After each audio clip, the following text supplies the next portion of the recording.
Extra पढ़ियल लिखियल भड़वा मूंखे असली न वणंदा आदी। जिथे बि वेह रही वरी पढ़ाईअ जूं ॻाल्हियूं कनी। ऐं कुतीआ पुट हूं त ई किलार का 25,000 जी पघार कमाईंदई।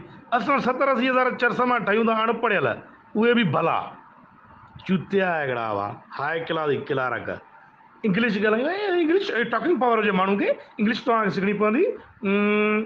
U want say something to भेणे खे जहां चांहि पीअण ॾे मूंखे अधु त मां घर वञा। इहे बोरियत न फैलाए होटल ते तीतिर हिकिड़ो। असां खां वधीक गारियल हूंदी माउ जो चुॾो, खीर वारनि खे गारियूं ॾींदो हूंदी घर। वरी ॿाहिरि निकिरी यू से समथिंग न मणे खे जहां। एक्स्ट्रा पढ़ियल लिखियल भड़वा मूंखे असली न वणंदा आदी।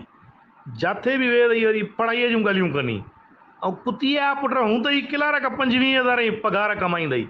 असां 70-80,000 चरस मां ठहियूं था अणपढ़ियल, उहे बि भला चुतिया हिकिड़ा हुआ हाई क्लास किलार का। इंग्लिश ॻाल्हायूं, इंग्लिश टॉकिंग पावर हुजे माण्हू खे, इंग्लिश तव्हांखे सिखणी पवंदी। You want say something to भेणे खे जहां चांहि पीअण ॾे मूंखे अधु त मां घर वञा। इहे बोरियत न फैलाए होटल ते तीतिर हिकिड़ो। असां खां वधीक गारियल हूंदी माउ जो चुॾो, खीर वारनि खे गारियूं ॾींदो हूंदी घर।